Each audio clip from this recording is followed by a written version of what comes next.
మిరపకాయ బజ్జీలు తింటాం కదా, మరి వాటి గురించి కూడా మీరు చెప్తే బాగుంటుంది. మిరపకాయ బజ్జీ కేవలం రుచి కలిగించే పదార్థమే కాదు, సరదా కోసం తినేదే కాదు. దానిలో లోతుగా ఆలోచిస్తే చాలా గొప్ప తత్వం ఉంది. అదంతా మనం పద్యంలో చెప్పే ప్రయత్నం చేద్దామండి. 5 గంటల వేళ ఆ దారి బ్రెక్కగా చుయ్యుమనును గూబ గుయ్యుమనును. ఆ శబ్దం వినపడగానే ఇటువైపు పెడుతున్నవాడు కూడా ఆ బజ్జీల బండి ఉండే వైపుకి దారి మారుస్తాడు ఖచ్చితంగా. ఇక ఆ పైన పచ్చిమిరపకాయ కచ్చి రేపడి ఎట్లు గుచ్చి చూచుచునుండు గుండె వైపు. అది ఒక ప్రేమ బాణంలాగా గురి చూసి వదిలిపెట్టేసరికి అటువైపుకి వెళ్లకుండా ఉండలేం కదా. ఆ తర్వాత అది వేగుతూ ఉంటే ఆ ధ్వని వేరు, ఆ వాసన కూడా వేరు. నిజానికి శనగ కవచముని సలసలా వేగుచో కడుపులో రసనాడి కదల సాగు.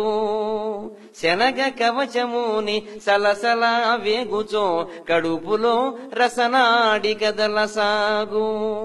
వాడింకా మూకుళ్ళలోంచి బజ్జీ తీయకుండానే మన కడుపులో ఆ రసనాడి కదులుతూ ఉంటుంది. ఇక ఆ పైన తింటే ఎలా ఉంటుందయ్యా? ముక్క కొరికినంత ముల్లోకముల యాత్ర చేత కాసును లేక చేయగలడు. ఖర్చు లేకుండా 3 లోకాలు తిరిగి రావాలంటే ఒక్కసారి ఆ కారం బజ్జీ తింటే చాలండి. డబ్బులు ఖర్చు లేకుండా యాత్ర అంతా చేయొచ్చును.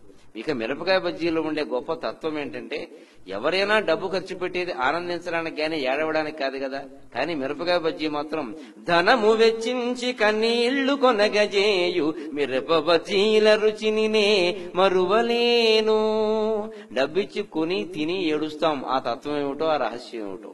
ధనము వెచ్చించి కన్నీళ్లు కొనగజేయు మిరప బజ్జీల రుచినినే మరువలేను.